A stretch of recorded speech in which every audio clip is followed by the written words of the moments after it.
Hello and good afternoon. Welcome to CU Career Services and CU Alumni Career Services presentation of a conversation with Becky Pope, recruiter for Google. Hi, Becky. Hi. Welcome. Thank you. So nice to have you here today. Yeah, I'm happy to be here. Great. My name is Lisa Levitt. I am a CU alum and I also work here at CU in Career Services. And today's format is going to be about 30 minutes of conversation, just Becky and I. And then we're going to open it up to our chat with the rest of you that are watching today. So for those of you that have questions, if you could please use the chat application to submit those. You should see that in the lower corner of your screen. We'll be looking to that in about 30 minutes. But to get started, Becky, why don't you tell us a little bit about what you're doing at Google now, and we'll go from there. Awesome. Well, so currently I'll start with, I've been working at Google for 5 years. So my first job after graduating from CU was with Google. And so I graduated and moved out to California, where headquarters is Mountain View. And from there, over the last 5 years, you can see in my bio, I've progressed to where I am now, which is a university program specialist. And so I am in EMEA. So I sit in our Dublin headquarters office. Dublin's office is the largest outside of Mountain View. We have about 6,000 Google employees in the Dublin headquarters. And so I sit there, and as a university program specialist, I handle and manage all student outreach, engagement, and development opportunities for 79 countries. So I'm in charge of student outreach for Germany, Austria, Switzerland, the Middle East, North Africa, and Sub-Saharan Africa. That is amazing. Yeah. How one or two countries, you know. Sounds like a very small undertaking. Yeah. It's fun, and it definitely keeps me on my toes. And I actually just moved there I've moved to Dublin from California about 6 months ago. So new-ish, but New-ish you role. got your feet wet. Yes. I've ran some student programs over the last 5 months, and they've been going well so far. So I'm loving my job. Yeah. That's great. Yeah. So the first question that I have for you is, what types of positions do you recruit for? And I guess maybe if you could speak to not only what you are recruiting for in Dublin, but also perhaps what your counterparts back in the States are recruiting for. Yeah, absolutely. So Google as a company, it's a little tough because we don't have like a formal diagram available that you can just search online. What we have is, so Google as a company kind of has large departments. So obviously the majority of Google is our engineering department, which contains technical roles, what we call technical roles being like software engineering, hardware, UI developers, etc., sitting in the engineering department. And then, so we hire positions all the time, developers into those positions. My specialty though is in what we call non-technical positions. And those non-technical positions we hire into are in our global business organization, and roles we hire into global business organization are sales and marketing positions. We have global customer care. We actually have global customer care positions here in the Boulder office as well, that we're hiring into. So we can definitely encourage checking the opportunities here in the local Boulder office as well. And then we have, so like I said, we have finance and accounting. We have also in a large department, it's called general and administrative. And in that department, we have our legal, where we hire legal assistants, our HR, which we call people operations, POPs. So, and we hire staffing services coordinators into that position. We hire analysts, people analysts into HR. We hire, also we have like RUs, and it's called real estate and development, into our general and administrative portfolio. So we have tons and tons and tons of jobs we hire at Google. So It's more focusing on the department that you're wanting to be hired into. So if you're interested in business opportunities, I would focus on what opportunities we have in our global business organization. And you can find all of our opportunities at google.com/careers. And there's also a filter in that site where you can filter by location, you can filter by kind of job title or area or industry, and then you can also set up alerts.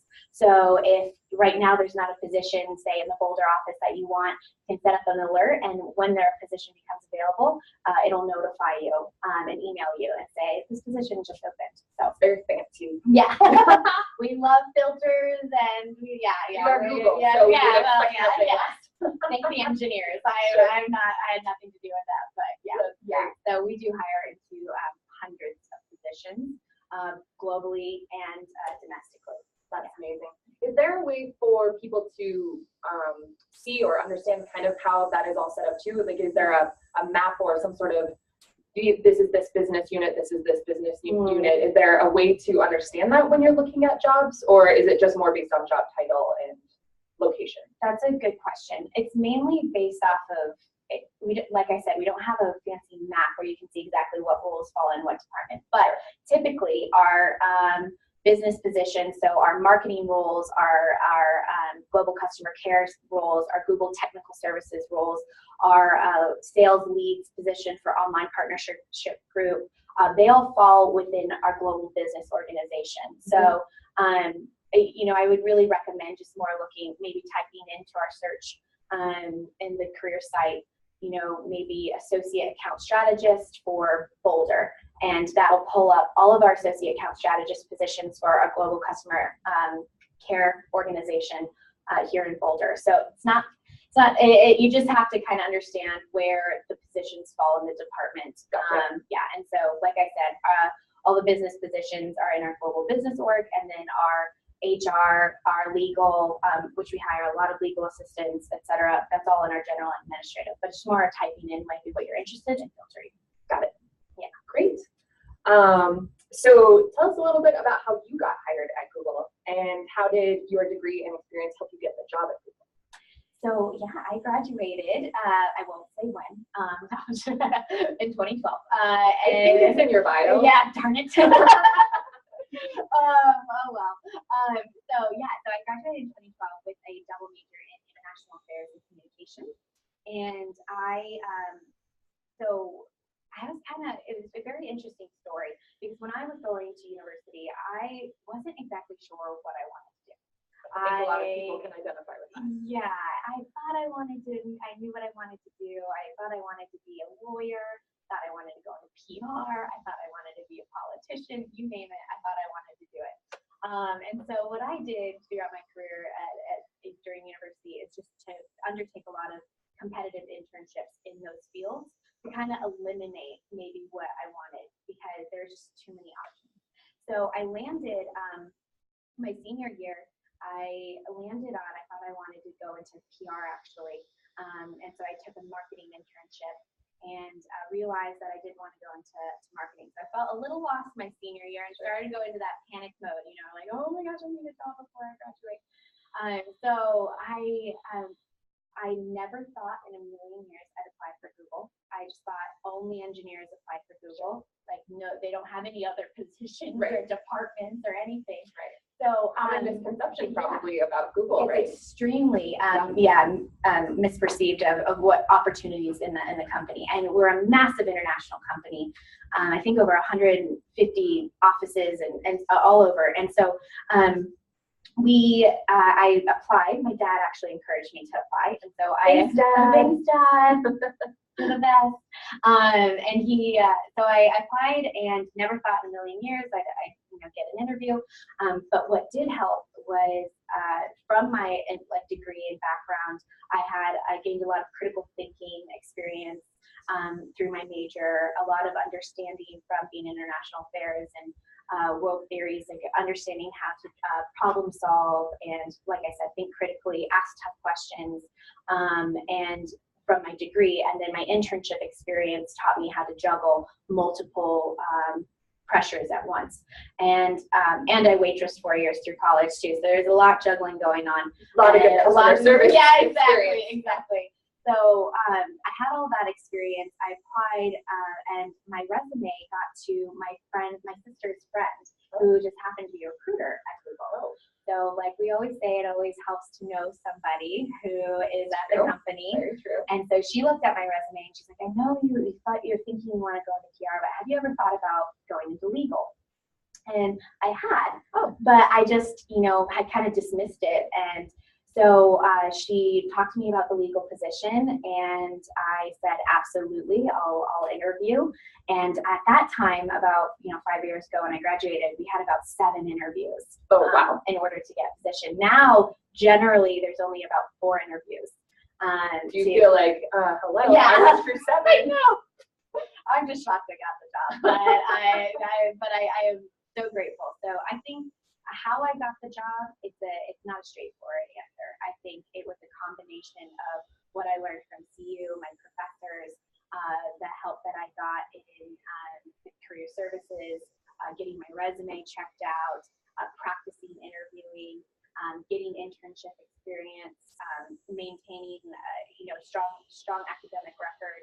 And I was also very involved in my community. So it's not, and I think this is all very important to point out too, that from a Google perspective is we don't look just at grades or just at leadership experience or we look at a candidate holistically, and the diversity of experience and what they bring to the table that's unique and makes them special. And I think that the fact that I had really a well-rounded experience helped me land my first job at Google. That's great.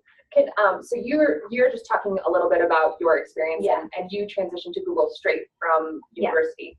Can you, a majority of our audience is alumni, can you talk a little bit about what a good candidate who isn't coming straight out of college would look like? Yeah.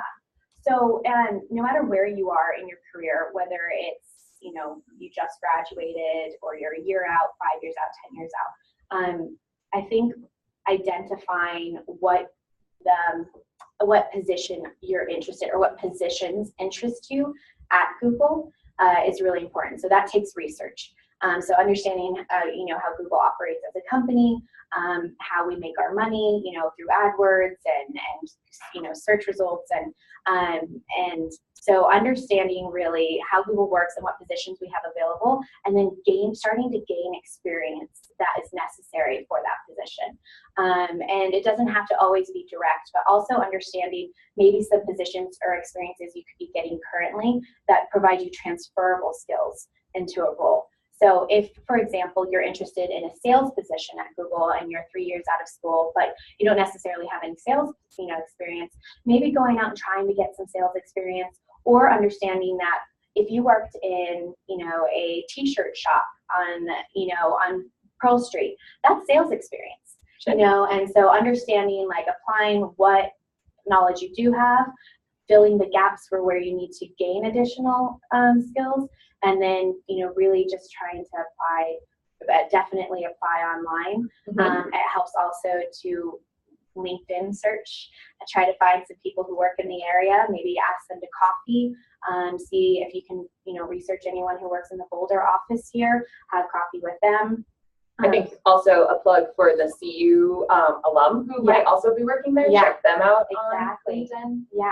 So, and there are a few of us. Sure. I used to hang out with a lot of the CU alum in the Mountain View office. Oh, so good. yeah, Good it's great. So there is a community, and we're all willing to help. Yeah, that's great. Yeah. Thanks. So, kind of going off of that a little bit, talk to us about how. Well, maybe you've answered this, but maybe give us a little more feedback. How can a CU student or alum stand out compared to applicants from other locations? Given that you have a huge headquarters in Mountain View, and there are so many universities in the state of California, let alone in that area, who are Pac-12 competitors even.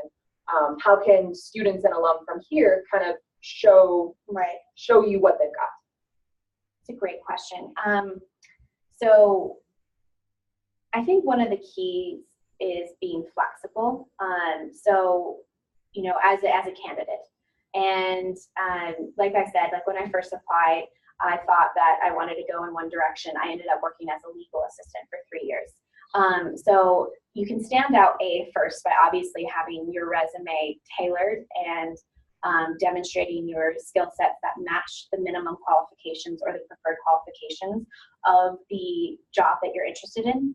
And then, so first your resume has to be on point and ready.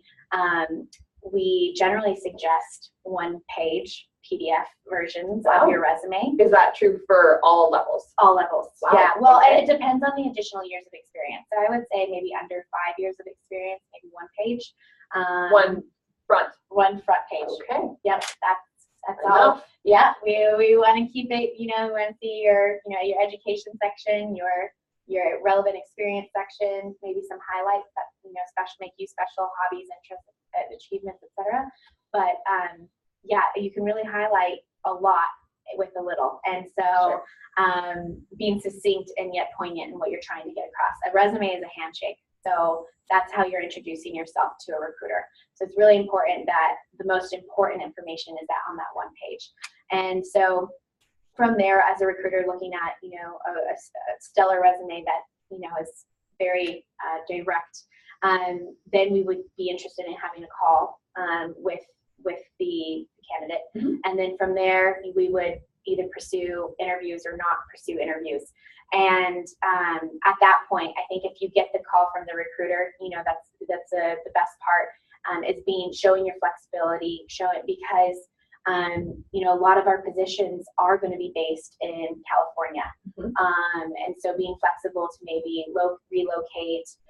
We have a lot of positions available in Ann Arbor actually as well. So we have, and in Austin, a large office in Austin as well. So being interested in multiple positions, knowing that the recruiter knows a lot of the positions we have available. So if they look at your resume and say, I see you have a lot of interest in this, and I see that you applied for this role. However, I think you could be a great fit for this role instead, and trusting maybe their kind of guidance and decisions because they have that background knowledge of what that role takes and how that team operates. So flexibility after, and just being open-minded, I think helps you stand out for Google. Yeah. Great. Yeah. So going back just a little bit, you were talking about resumes as kind of the handshake. Mm-hmm. What do candidates need to be aware of regarding their resume when applying for positions? So you commented on how you want it to be just one page, front side only. Yeah. Are there any other kind of red flags for you, or things that stand out to you where like, yes, I absolutely want to see this information? Yeah. And you did mention hobbies, and I think we get different sort of feedback from our employer partners. Some say, don't tell us your hobbies. We don't want to know what you do in your personal time. Is that something that Google wants to know about candidates or potential candidates? Absolutely. I think it's, on average, a recruiter spends about 6 seconds looking at a resume and then deciding whether to continue going through all of the other sections on the resume. Our eyes immediately go to your relevant experience, and then also to from my perspective as a recruiter, I do look at what makes you a holistic person. So I'll look at your relevant experience, see if you have direct experience within a position you're applying for.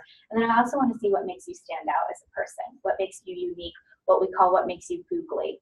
And googly is an attribute that we actually assess at Google. And it's more, a googliness is just what makes you special. And stand out. And we have the most unique people in the world working at Google, and from Olympic athletes to people who can juggle swords to you name it. There's and so we take all of these things into consideration. But what I would really like to share, and I think is a faux pas for a lot of people they don't realize, is that you have your you don't have to have one page. You can have multiple pages. It's just preferable to have one page that I look at the most important information, and I want it to be specific. So a lot of times people just name a company and then say intern, instead of saying like marketing and sales intern, and then they'll just bullet point and be very vague in what they accomplished or achieved at that internship. And so what I tell my candidates is, be as specific as possible, show your impact, and quantify where possible. I was a waitress, like I said, for 4 years through college. I didn't just put waitress, and helped customers. I was specific in saying managed 10 table section, serving on average 50 new customers a day. Like, you want to quantify and show impact of what did you do in this position and what were the results of your experience there. And a lot of people just struggle with that. And I say, if you're having a hard time, deciphering exactly how to say what you did, talk it through with a friend and be like, okay, well, I did this in the role, and I worked on these projects and these positions, and then help them, work with them to craft, you know, what a very finite bullet point on what you achieved. So friends are helpful. Friends are helpful. Yes. Friends are very, our dads. Or dads. Yeah, lots of shout outs for him today. But yeah, they, yeah, it's very, very helpful. And yeah, and like I said, quantify. It's not, you don't just say, let a project. You would say, let a 5-person team to deliver 2 new social media platforms on branding initiatives. Like, you need to be very clear on what you achieved in that position. Yeah, that's really helpful. Good. Yeah, yeah. And it also speaks to the advice that we in career services and alumni career services give. So thank you for plugging what we do also. Yeah, absolutely. Oh, and then one other thing too that I think is so important is when you look at, so if you go onto our career site and you see, oh, I really want to be in business, and you look up what business roles we have and what locations, and you look, we are very like passionate about putting what we need into the role. So we'll put what we call MQs and PQs, so minimum qualifications and preferred qualifications. And I've had 3 different roles at Google in 5 years, and it's because I've been very strategic and intentional about what I want to do and how I get there. And every time I find a role, I'm like, oh, that role sounds so interesting, I'd love to do it. I map my resume to the MQs and the PQs, and I start saying, okay, I have these minimum qualifications, and then these preferred qualifications. You know, if it says excellent customer care, well, then I'm going to go onto my resume and I'm going to highlight on my resume where I demonstrated excellent customer care, whether that was waitressing or on all my plethora of internships. Like, you want to map the position to your resume and make sure that your resume is tailored for that role. And yeah, definitely highlight whatever those minimum qualifications, if you have them, on your resume. So if somebody is looking at a position with Google and they meet the minimum qualifications, but they don't meet the preferred, is that a bad thing? Should they still apply? Like, how important are the preferred qualifications? I would definitely still apply. Okay. Yeah. We want your applications because, like what I said earlier, is that a recruiter. So you apply a position. I've seen this. I've done this with candidates, and I'm like, this role just really isn't a match at this time. But I think you could be a match in this position. So it happens quite frequently, actually, where someone will apply to a position and it's just not a good fit right then, or at that time, or things are shifting. And so definitely apply, because if you meet the minimum qualifications, because recruiters will, definitely think of you and your potential for other opportunities. That's really helpful. Yeah. Great. So just kind of moving on from resumes, what is the best way a candidate can prepare for an interview with you? And let's start with perhaps a phone interview, because a phone interview and an in-person interview, that's a very different process. Yes. So phone, let's start with phone. Okay, start with phone. So I'm going to take it back one more step. We start with what we call a recruiter screen, which is, so after you've applied for a position, you online, or and it always helps if you have, like what we were saying earlier, if you can find an alum at CU or of someone, a friend that works at Google, to refer you as well for positions. That helps your application as well, when you have referrals within the company. So once you've applied or been referred, the recruiter will go through your resume, and then they'll set up a call. And so the call is key because it's about 15 minutes. Oh, wow, that's short. It's very short, 15 to 30, it depends. And they're screening you, and they're getting to know you, and they're understanding, why you want. And this is one of the biggest things that I don't understand. Well, I have told candidates over and over again, I don't want to just hear why you want to work at Google. I want to know why you want this job. Like, what do you bring to this job, this position, this role? Because everyone wants to work at Google, right? Hopefully. I'm trying my best to convert. But yes. So it's not just Google, it's the position, why you think you're a match. And then they'll ask you a couple questions. And so at Google, we assess 4 main attributes in our candidates. And it's called general cognitive ability, which sounds really fancy, but it is problem-solving skills. Your leadership skills, your role-related knowledge, RRK, and then your Googliness, what I referred to earlier. Yeah. And so in the recruiter screen, they might ask 1 to 2 questions. Most likely one will be a problem-solving question, because at Google, we need our people to be able to problem solve, and we need them to be able to problem solve on the flip of a dime. So to be prepared for any problem that comes your way, we call that also navigating ambiguity, when you don't have a direction necessarily. And so they'll probably ask a problem-solving question, which also we have 2 types of problem-solving questions. We have behavioral, which is directly related to a past experience, versus hypothetical, which is truly imaginative in scenario. So tell me about a time that you solved a problem. That is a behavioral problem-solving question versus a hypothetical problem-solving question. And this is where candidates have the hardest times on truly hypothetical questions, because it's not necessarily that we expect you to have the right answer or know the answer. It's how you solve or get to your answer. So it's more about, imagine you had to explain, a product to someone who's never used the internet. How would you explain that product to them?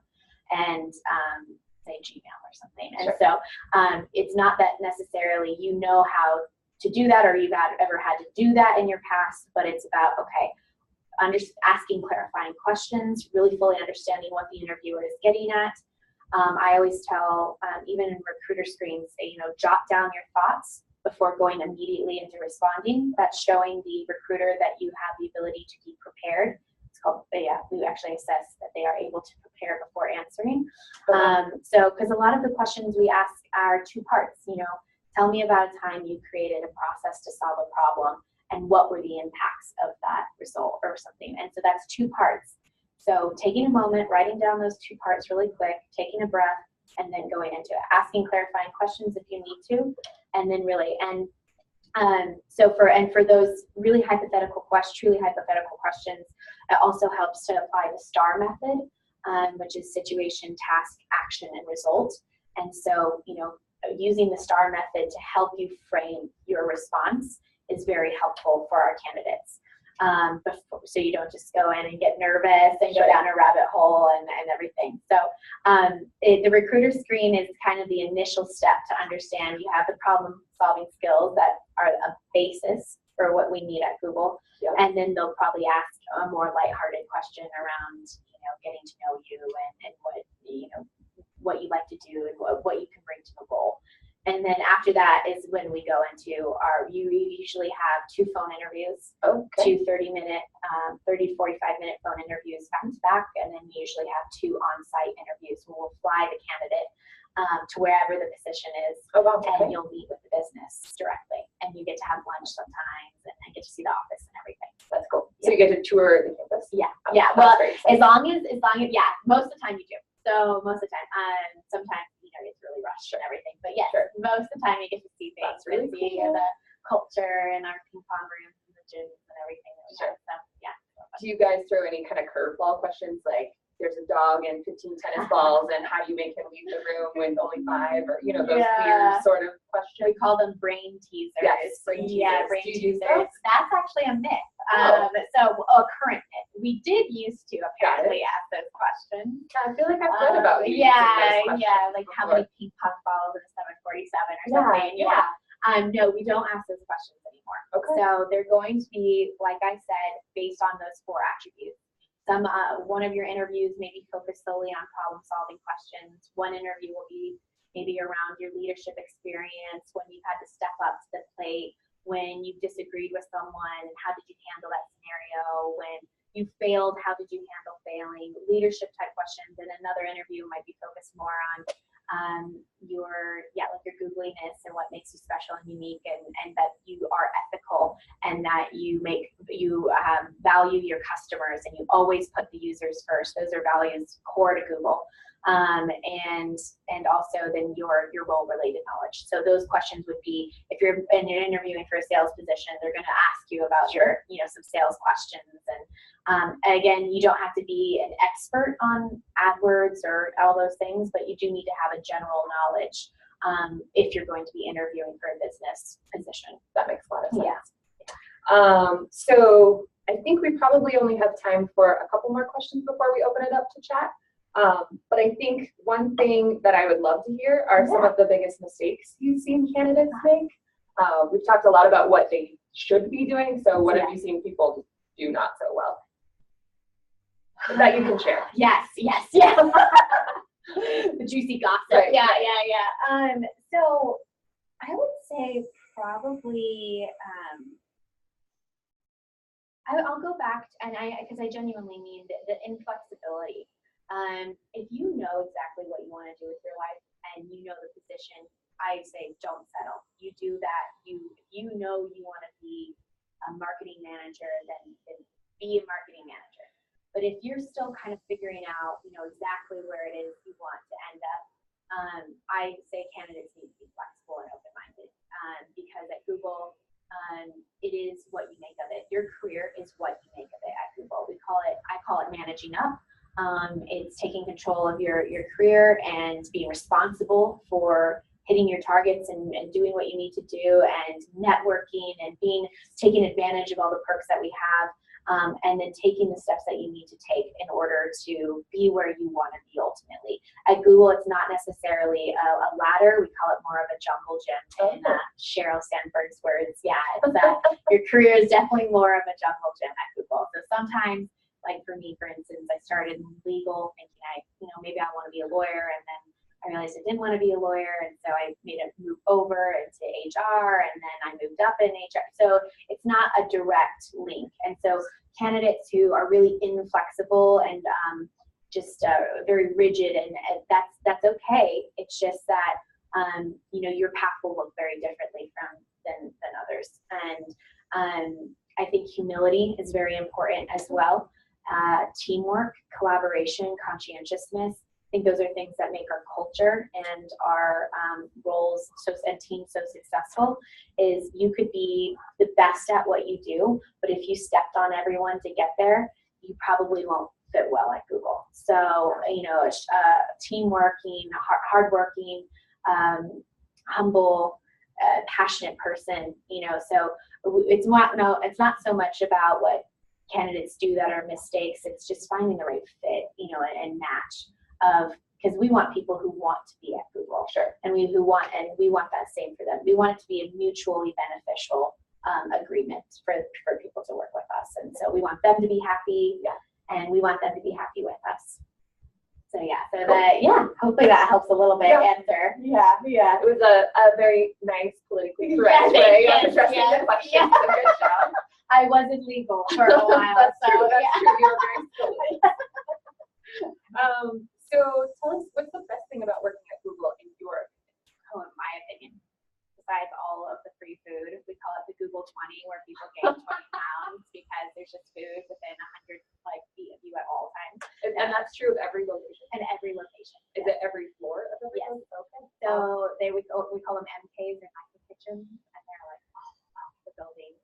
But no, I mean, and there's food in the kitchen. And it's not food. just an empty kitchen. Oh, no, they have, they expect you to bring your own food. There's tons of food. But I mean, I think that initially I was enamored with all of the perks, right? The food, the gyms, the massage, the hair salons. There's massage and hair salons. Yes. Wow. Yes. Okay. And nail salons now too, and everything. Wow. And the more substantial perks like matching donations. So if I were to donate to a cause, I believe that Google will match it. Google will also invest in my furthering of my education. So Google, I have a lot of friends who want to become yoga instructors. Google would help pay for them to get that education or training. So there's those things were at first things that I was just like, this is amazing. Sure. Pinch me, all these pinch me moments. Now that I've been at Google longer, and on the whole, I think the best thing is the people. I think that, it's a large company, so it's not everyone you meet is going to be perfect or wonderful, and I don't want to paint a certain picture that's untrue. But on the whole, the people I work with are brilliant and kind and socially conscious and just very intelligent. I have a rule. I say well, it's not saying much, but I say I have to hire everyone who's smarter than me. Yeah. So if you feel like you're always working with people who are smarter than you, that challenge you, that provide different perspectives, and they really, I'm very passionate about giving back to the community. So Googlers, you'll see, will be very involved in what we call, we have an entire team called Googlers Give, and this team is solely dedicated to helping Googlers figure out ways to give back, whether volunteering or donating. And yeah, just things like that that have made me, you have the initial attraction to a company because of the perks, right?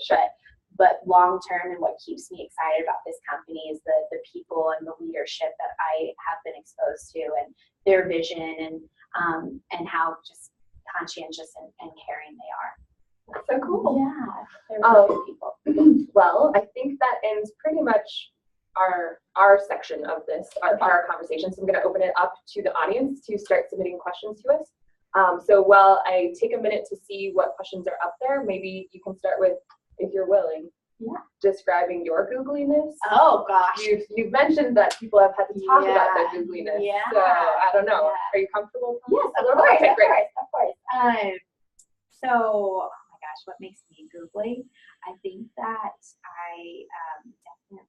so I lead student programs, and I develop students across the world, and I'll hold these programs, and we'll introduce ourselves, and my googly facts that I decide to share are that I was a cowboy mounted rider shooter.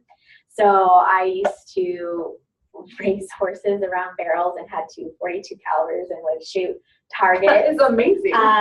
While racing horses and rodeoing, and so I had this like Annie Oakley kind of experience growing up, which gave me a very unique perspective. Sure.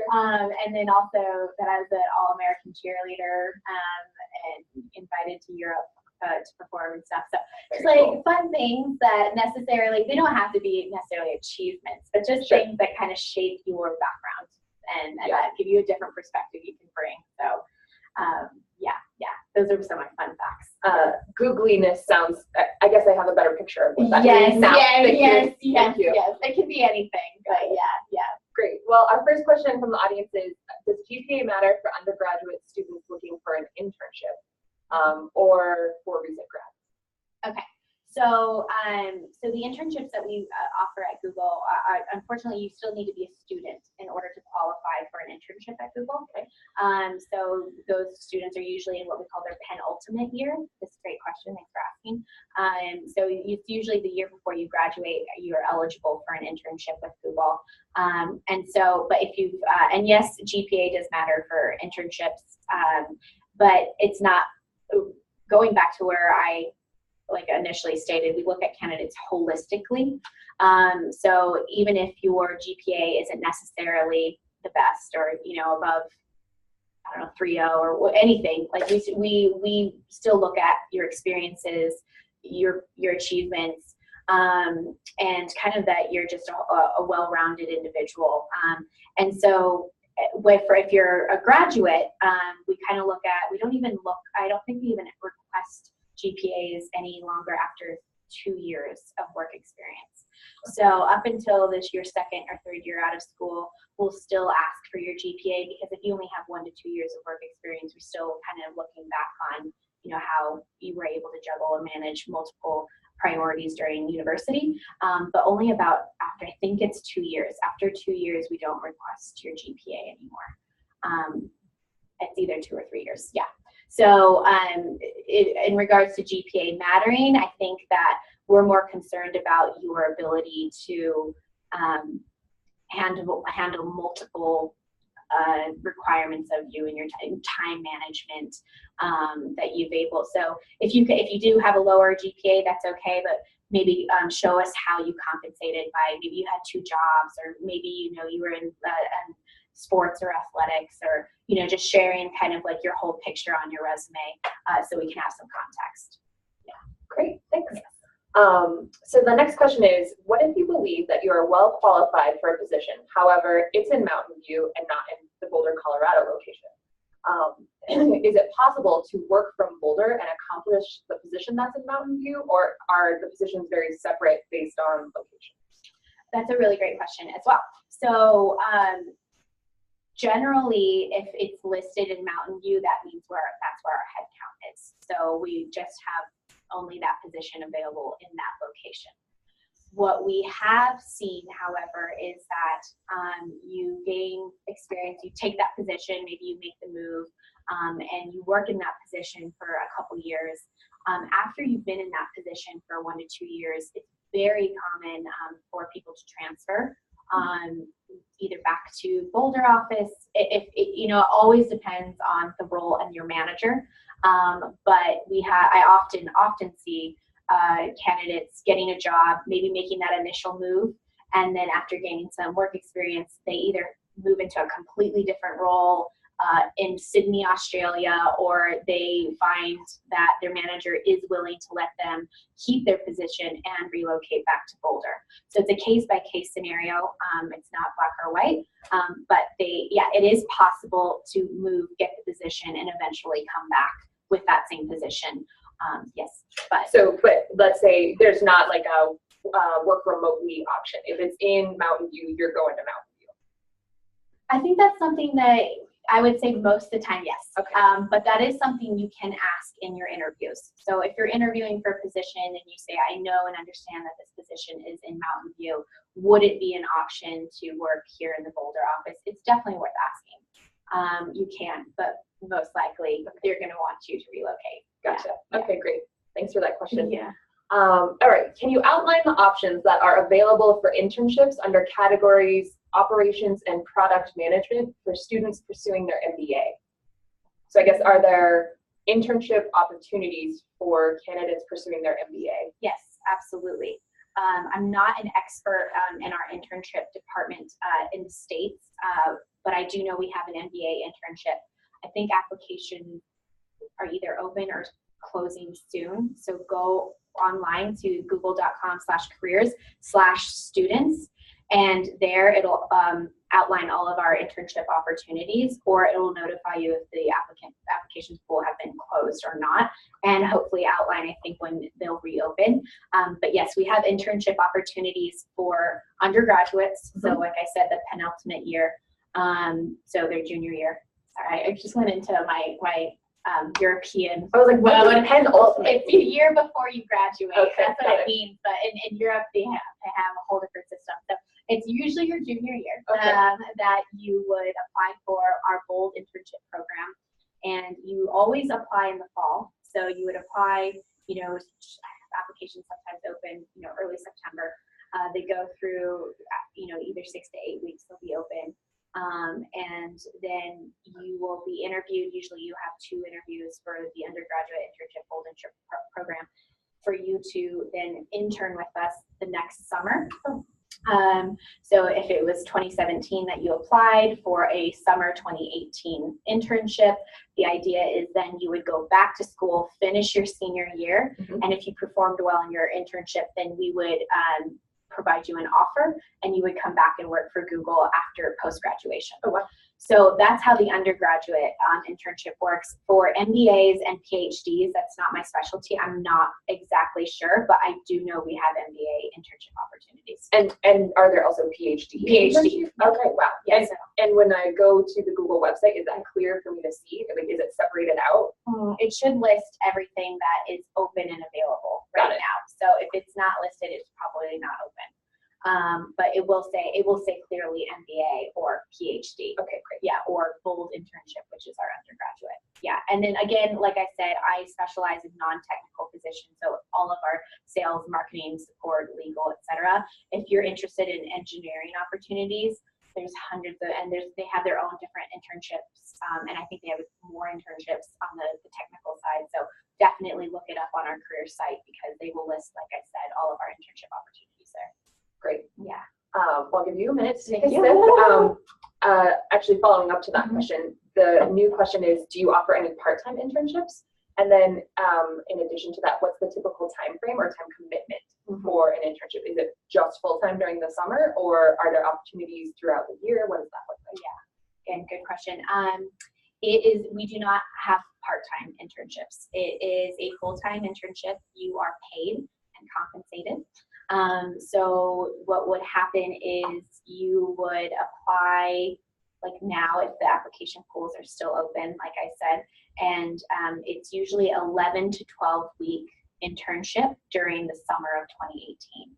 So post your last day of school. So if your last day is in May, your internship would probably start in June and go for 11 to 12 weeks over the summer. Like I said, most of our internships are actually in California. So we would pay for you to go to California and to intern with us in California during the summer, but it would be full time. Okay, yeah, great. And then are there opportunities for older workers with experience? I guess a lot of what we've been talking about has been focused on new graduates. Mm-hmm. So can you talk a little bit about folks with some experience mm-hmm. or maybe many years of experience, yeah. what that hiring looks like? It's very similar. So like I said, I focus on non-technical roles for new graduates, but we have tons of opportunities for all years of experience. Typically, you'll see, if you go onto our site, you'll see associate account strategists. Those are our junior positions, more tailored for new graduates. If you have more years of experience, you would see more account management positions. Those are the ones that I would recommend applying to. But there's hundreds and hundreds of positions. We constantly hire all the time. So if you are 5, 10, 15, 20 years into even further into your work career, definitely go onto our career site, filter by what you're interested in and location, see what we have available, make sure you meet the minimum qualifications, and if you do, apply. But this process is basically the same. You apply, you talk to a recruiter. You generally have more time talking to a recruiter, maybe 30 minutes, an hour talking to a recruiter if you have many years of experience. And then you have, anywhere 4 or 5 interviews. It really depends on the position that you have.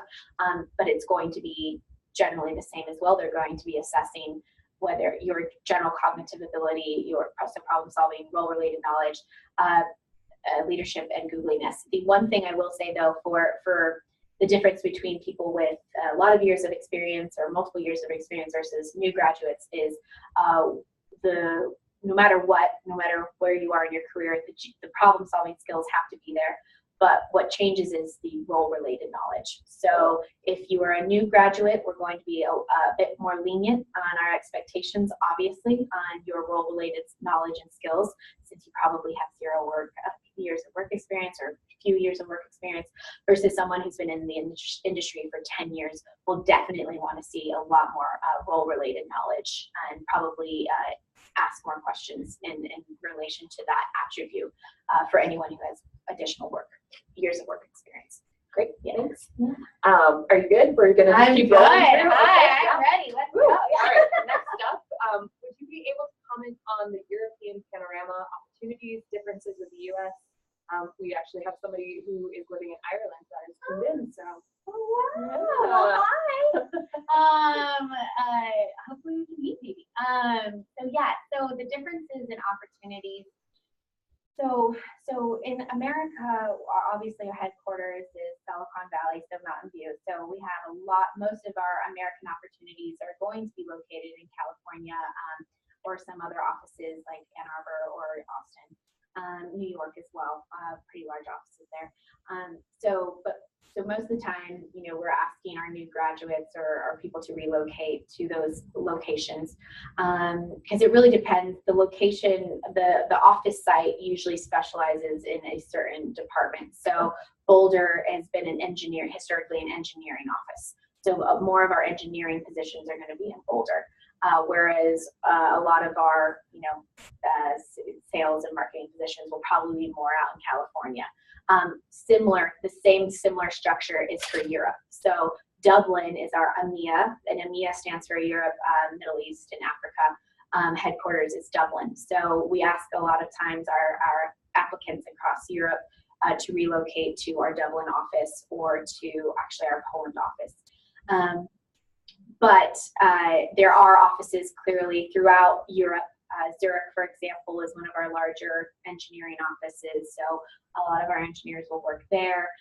But our business office is in Dublin, so most of our business opportunities are going to be located in Dublin. So it's a similar structure where wherever headquarters is, that's where are going to be the majority of the positions and opportunities available.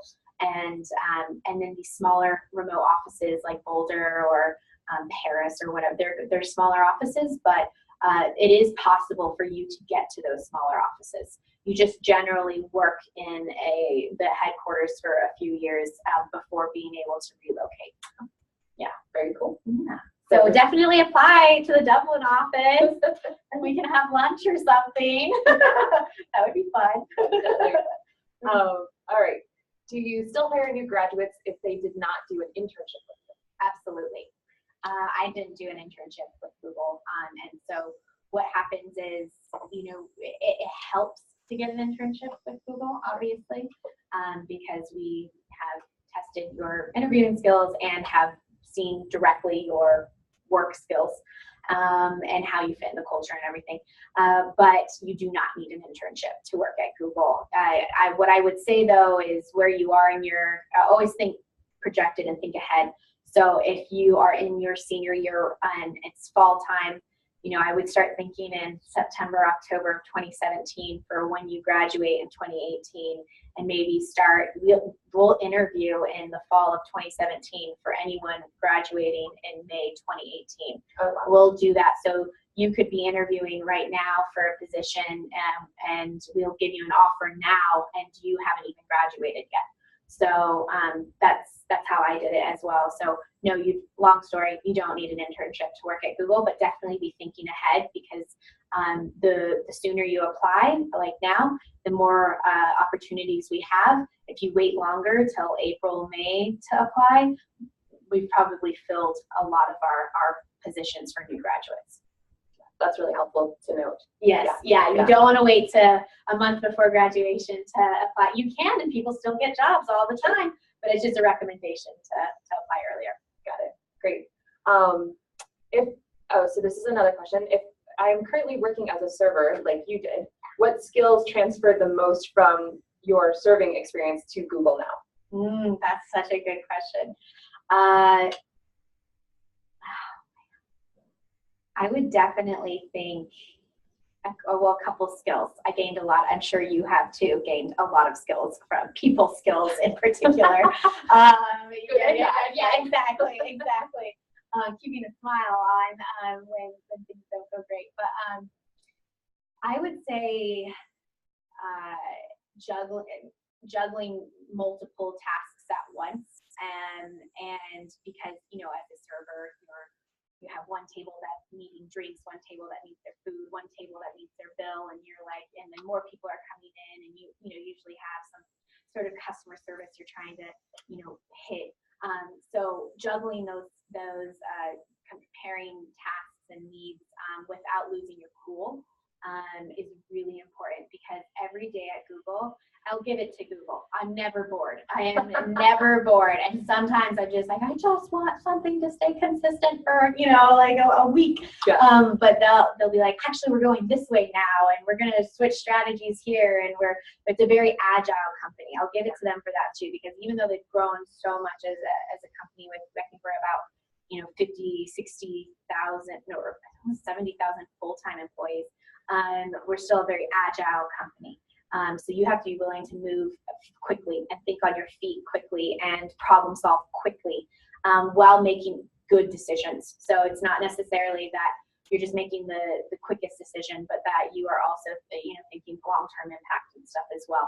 So from serving, it was definitely being able to juggle multiple requests at one time, and then keeping good customer service. And no matter what position you are at Google, at least in the non-technical world, you're constantly working with clients, and they could be internal clients, you could be an HR, people operations, and your clients are candidates, or your clients are Googlers because you're helping them with their payroll or helping them with their benefits.